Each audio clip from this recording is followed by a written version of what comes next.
Hello, everyone. We are back for our weekly lunch chat. Myself and Jennifer Wilson. Hello, hello. So we have lots on our list that we want to talk about today, and we probably won't get to it all as usual, but lots on our mind. So many things that have happened over the last couple weeks. Whether it's the George Floyd situation, Black Lives Matter, and actionable things we can do with that, reopening businesses, and then just everyday operations of, getting back to business as usual, getting comfortable, even going out for new sales and prospects and that sort of thing at the same time, trying to figure out what that looks like. And then lastly, burnout. So maybe we start with burnout. Yeah. Start with burnout. Yeah. So yeah. Then if you want to get started. Yeah. Well, first of all, I mean, we've talked about this. We've touched on it a bunch of times in a bunch of different ways. But our profession had, and Amy and I, as consultants in this profession, had very, very hectic and busy 2019. And most of our colleagues in the profession, especially young folks, were experiencing burnout. And I say the young folks mostly because they hadn't had a couple of busy seasons like that before. That was sort of newer to them, and they were like, wow, this is brutal. And so we came into 2020 kind of tired, maybe. Right. And then we've had 10 weeks of anxiety, and maybe not constant anxiety. And we've talked about how to manage that. And we're not, saying everybody should be running around with their hands up, stressed out. But the truth is, most of us have been concerned about COVID-19, concerned about our own health and safety, the health and safety of our family, our friends, our colleagues, our team members, our clients, worried about the economy, worried about our businesses and their livelihoods. Now we've had, a very serious civil unrest in the country. We are faced with a real problem called racism and the injustice of that, and facing it as a population instead of just sort of dismissing it as these incidents happen. We're facing it and talking about it, and all that just raises this big, kind of, I don't know, anxious overhead on us. And that that doesn't even count just everyday stuff. What's the normal stuff that you have to deal with every day as well. So it's a lot for people. And I think one of the things, that you and I talk about is generous leadership. And we've gotten deeper and deeper into that. But generous leadership is also being generous with ourselves. Oh boy, yeah. And, we were kind of talking about that right before we got on, of how we can get hard on ourselves. And those are the moments that sometimes we have to pause and just be like, it's okay. Yes. Like we can't control this. We can't control what's around us. But what we can control is our response, how we're feeling internally, and how to get some inner calm.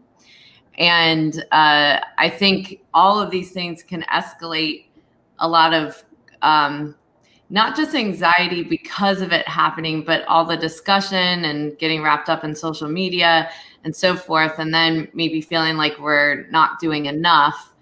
And whether that's our business, whether it's around racism, it can be homophobic, it can be the environment, it can be, all these types of things that we're having hard times to control.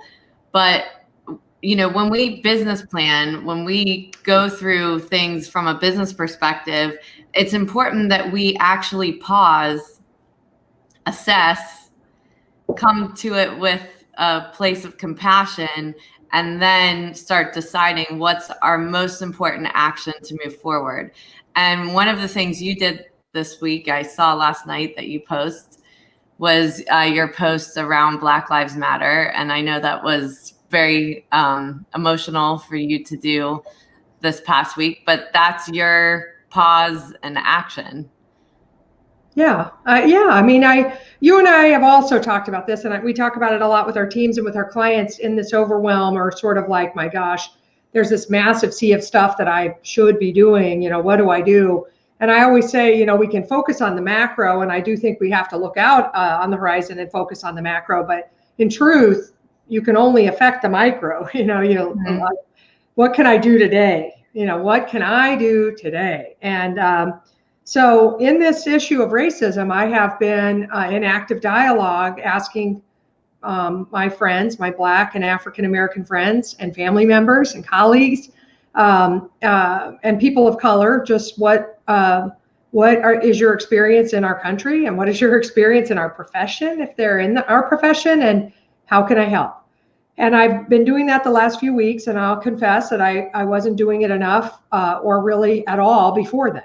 I thought it was rude to bring up, maybe. I don't know. I thought it was better. I mean, all of the reasons that I have for not bringing it up before are invalid, really. Invalid. It doesn't matter. They're reasons, and reasons don't change anything, right? Mm-hmm. So, but I've been having this dialogue, and suddenly I thought, what can I do? And I decided to blog on it.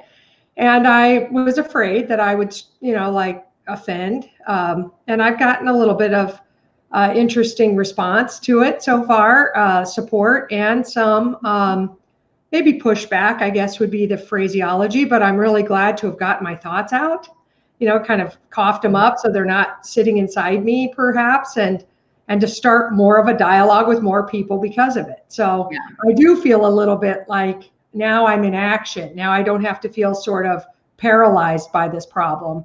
I can start contributing somehow. Right. Yeah, and I had done something similar the week before about change starting with us, because these issues can feel so large, and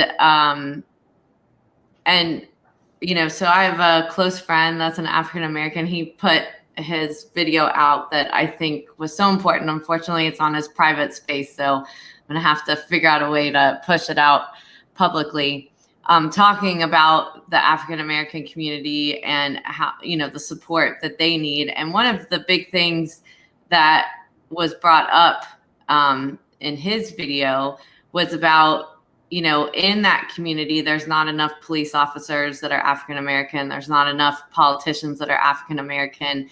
And I remember this was, I want to say 4 or 5 years ago at the Maryland Society Women's event.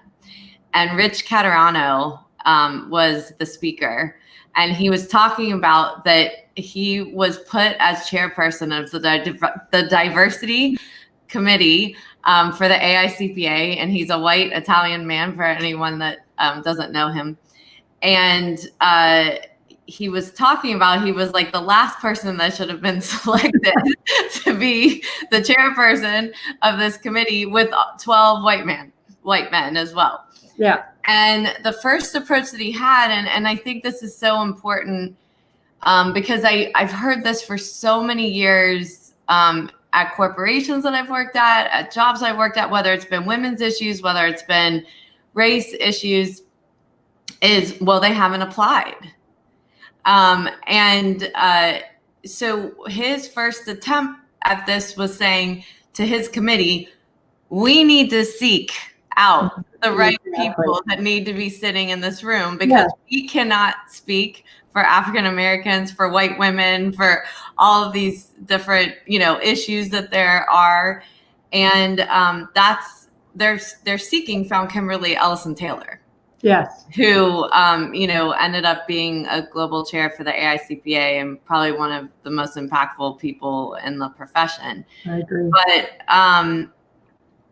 I was in a conversation with a tech company, and one of the things that they did was start talking to some of the African Americans that worked at the company and said, where do you go to network, to meet other programmers, to meet, you know, and Yeah. there was a whole Afrotech community that they didn't even know about before asking that question, and then started sending HR people there and saying, okay, because if I don't see me, Yes. I'm not going to go apply because I don't think that's available for me. So how do I change that? I have to go seek, I have to take action and tell people you're welcome here, and we're going to create a culture where you are.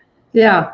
Well, and I've been watching the feeds, the social media feeds, and talking to my clients about this. And I've been really proud of a lot of managing partners and executive committees and leadership teams who've come out with statements of commitment or videos or, I've written blogs about their stance on racism and on diversity and inclusion, and then I've been really sort of disheartened by silence by others.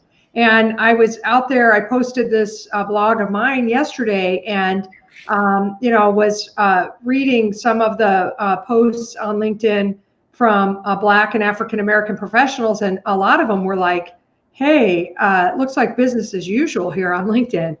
Are you guys aware of what's happening out there? And the disappointment that we weren't talking more about it in social as a business community. So that would be my request of my fellow leaders out there in this profession is, let's make sure that you are visibly in conversation, and that you are welcoming it and opening it, and that you are that we're not going to let this fade. Let's not let this fade like we have so many other tragedies in our country where we say, prayers for healing in social, and then we just let it fade away into silence, and then it recurs. That's what we've been doing with this problem for decades and centuries maybe, and we can't do it this time. We can't do it again. So anyway, that would be just my suggestion, is not to let it fade. And I'm going to do my best to keep talking about it and asking about it. I don't have much to say because I'm not smart enough, but I want to be educated by people of color about their experience in our business community and what they think someone like me can do to help. Yeah. So anyway, I just think we should really keep it alive. I agree. Yeah. And it's not just a conversation, it's action.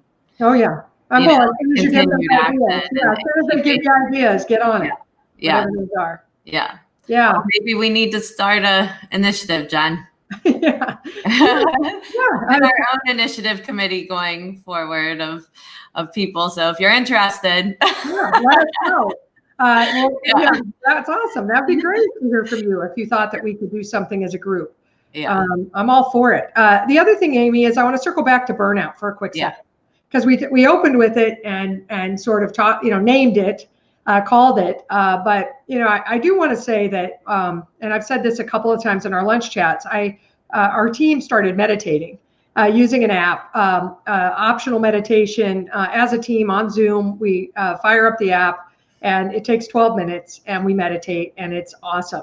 And that self-forgiveness and letting things go, and really being generous with self can happen inside meditation. And I never thought I could meditate because my brain has a million things bouncing around in it, and I thought I would be a failure. I'm so hard on myself. I wanted to be a perfect meditator. I found out there's no such thing, but I didn't think I could be quiet enough inside.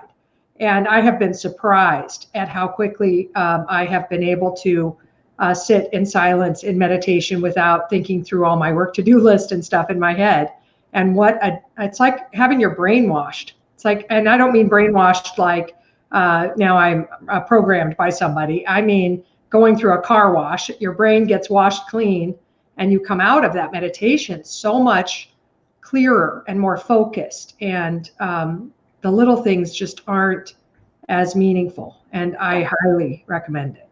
Yeah. And one thing with meditation, so I would just add to what you're saying, is that your to-do list might come up.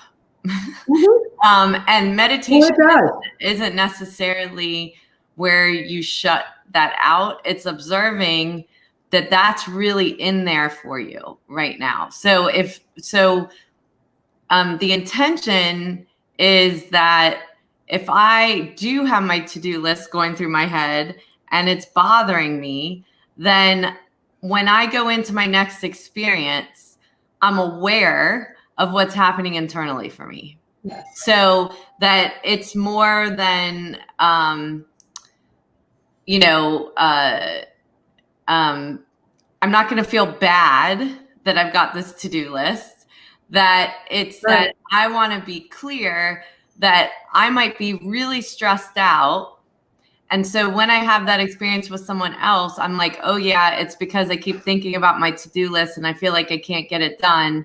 And so I need to pull back so I don't put this on the other person. So this is really where generosity comes in. And self-management, right? Right.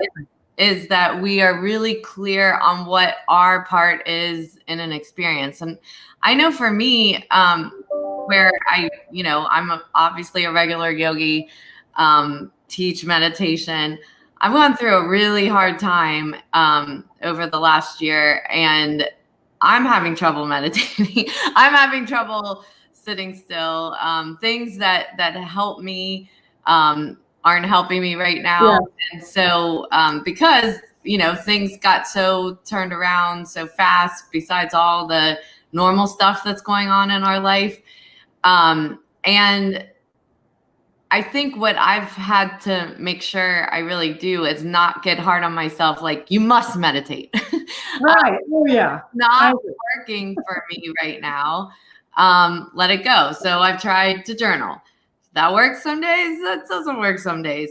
I've tried, to do some stretching before I go to bed, to calm myself down. So Yes. it's really kind of pulling from your toolbox, or on certain days where I'm just burned out, like I was telling you before we started, because I'm not sure where the productive time is versus it's just working right now to keep everything going, but it's not necessarily, where we normally are, especially as overachievers, of growth, right? So we can't focus on growth right now. We have to focus on keep the lights on, right? And keep everyone going. So I think it's really important that I tune into that when I'm feeling that and say, I need to take a break. Yeah. And not feel bad about Right. doing it, and which is hard. That's the hard part. Well, and summer's here. At least it finally arrived in Nebraska, and I don't know if it'll stay, by the way, but it's here purportedly for a week or so. And one of my favorite things to do in summer for that self-care is to paddle. Mm-hmm. I feel like and I just was born to paddle, whether it's paddle boarding or canoeing or kayaking, put me in a lake and give me a paddle. So I'm serious. And so, things that sometimes work, don't work, and if you switch it up, it works better. And I just think that we need to recognize that we need that toolbox you talked about, and that people need to stop and say, what are the things? For some of you, it's fishing, or it's getting in the sun, or hiking or walking or whatever it is. You got to do it, and it will help. And you're right, it doesn't cause your work to-do list to shrink.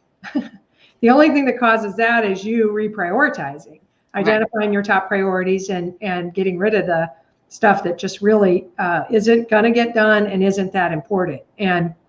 But having the clarity to do that comes from getting away from the work and clearing and cleaning the brain so that you can focus and prioritize. And I just can't stress enough how critical I think that is in this time. And not only as leaders do we need to do it for ourselves, but we need to encourage it in everybody that we know. So, and recognize that not just in work, but at home. I have teenage daughters, and I have to watch them so that I'm making sure they're taking a break from all of this. And, just everybody does it differently, but figuring out what those things are that really give them relief, and making sure that they're making time to do it so that we all stay healthy. And if you don't do it, they don't do it, right? Like, Oh, right, so for sure. whether that's in the workplace, whether that's at home, if you're not showing the example of when you are feeling vulnerable and need that time, then other people don't do it as well. And I think that whole thing we've talked about with transparency is so important in this situation that we're all in. So we're out of time again, that quick. So Who knew? yeah. So thanks everyone for tuning in again this week, and we will post the replay for anyone that missed it. Yeah, and let us know if you see this in social after the fact. Let us know what you're doing for self-care. Let us know what ideas you have for managing overwhelm, burnout, stress, whatever that is. We're interested. Yeah, awesome. All right, we'll see everyone next week. See ya.